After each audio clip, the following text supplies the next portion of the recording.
Hey, what's going on, everyone? Welcome to RJ's Boat Shack. We're down here in Buzzards Bay, and today we're going to take a ride over to Cape Cod and check out an aluminum boat to see if it's worth restoring. I'll check back in with you all soon. Alright, so we ended up picking up that boat down on the Cape. This is a 12-foot V-hull Duratec aluminum boat.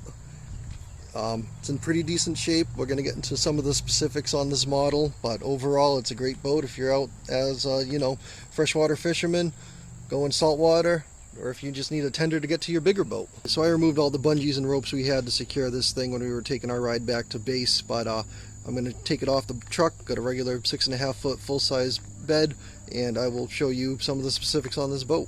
So it is an aluminum boat, so it's very lightweight. I mean, this is a 12-foot boat, probably weighs about 80 to 100 pounds. Was able to handle it on my own to maneuver it out of the truck bed. So again, lightweight but durable. That's what we're looking for here.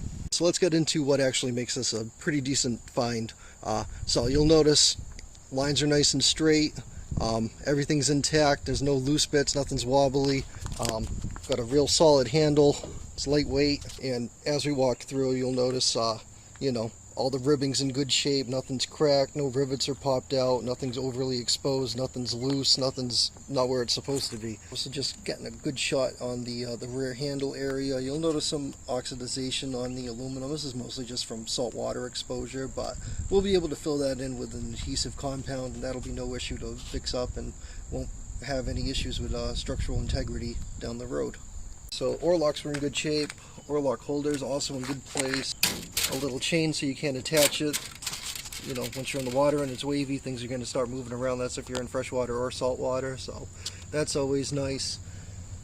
Just taking another quick view from the front over here, and I'll flip this over and we'll take a look at what we got going on the bottom of it. Flip this thing over. Again, very lightweight boat. I was able to handle doing this on my own. No big crash landing or anything like that. So we'll just take another walk around and go from there and kind of point out some things. So that looks like rust. That's actually not the case. It's just some old paint for the bottom. Aluminum cannot rust, but it will oxidize. And you'll notice here, we got a few instances where you can see it. It kind of looks almost like a dry rot, but we'll be able to get that fixed up. We're going to end up probably sanding and grinding that down, and then either welding in some filler spots, or, oh yeah, look, it's real bad over here. But again, more of a cosmetic thing. No dents, no big hiccups, nothing where it's like, oh shoot, I really did, crash into a rock last time and I've got a few decent dents. So it's not the case here. We got nice solid lines, good seams, and similar to a car when you're like trying to check out rocker panels for rot and whatnot, same thing with like the major points on the boat, where the seams meet, where the welds meet, where the rivets meet, and making sure that that's watertight. By the end of this restoration project, we'll fill it with water. We'll just use the hose from the side of the house, but we'll check for any weeps, leaks, anything like that. One of the first things I like to do with every boat that I end up picking up to restore is give it a good power wash. Again, if you don't have a power washer, no big deal. I mean, you can use the hose with the jet setting as well. I'm not working with anything crazy. This is just a 2000 PSI model, but it's going to help get any of that dormant kind of gunk off, and it might brush off some of the stuff that we're trying to paint over eventually anyway, so it's going to just help with the adhesion. And for now, I'm just going to do a quick time lapse and show you, the cleaned out boat before and after. That was just a quick rinse off, but even now, like, some things come to light now that the paint's a little bit darker because it's wet, and a little bit of the lighting change. But like, I don't know if you can translate this on the film, but yeah, you got a little bit more of a dent that's a little more pronounced here. We'll figure out how we're going to do that once we get a little further along in the restoration. Once this dries up, we'll start sanding and grinding, and we'll get to the next steps. So now we got a nice, cleaner boat.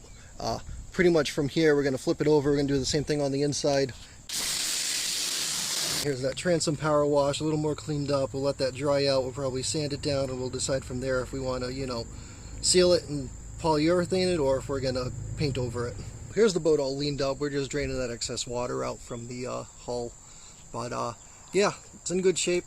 Letting gravity do its work, and while this dries out, I'll go over some of the tools and accessories and some of the paint specifics that we're going to need to get this looking tip top. Alright, so I got my tool crib here. Just going to go over some of the tools and a little couple of tips for when you tackle a boat project for restoration. One thing that really comes in handy first off is if you have to replace any hardware, you have difficult bolts that you need to get taken care of. Definitely recommend using an angle grinder. Really cuts down a lot of the time needed.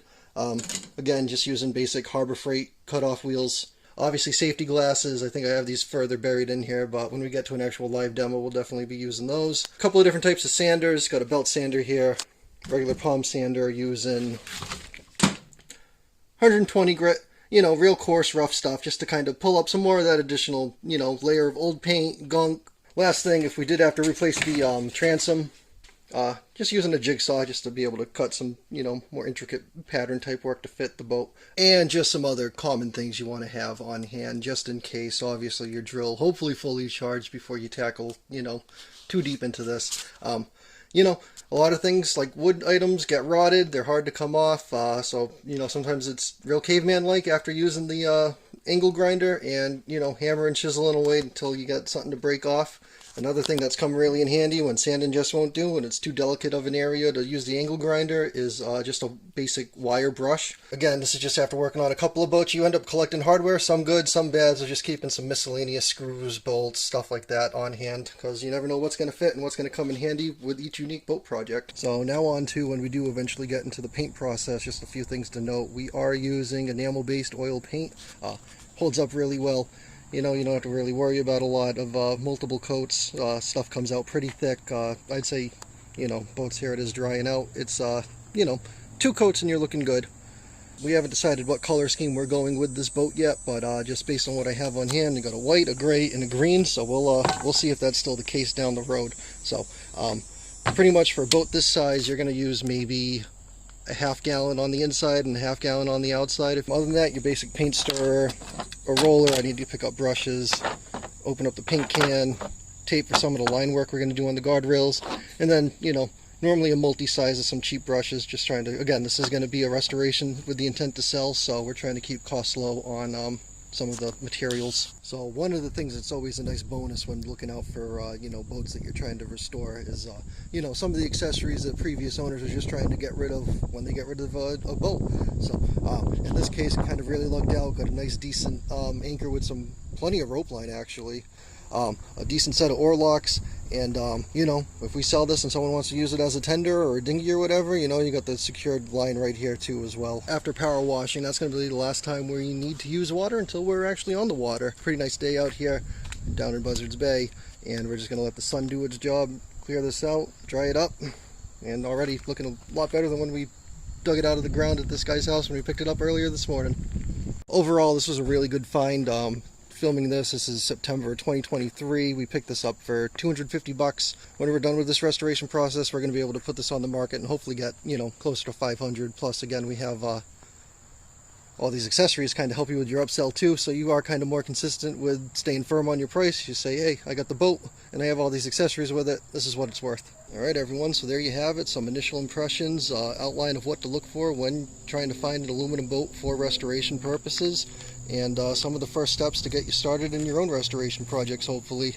Consider this a part 1. I will make another video going into the paint specifics and some other details to get this, you know, worthy of the water, and we'll do a water test hopefully this season, and you know, we'll list it for sale and we'll see what happens. All right, thanks everybody.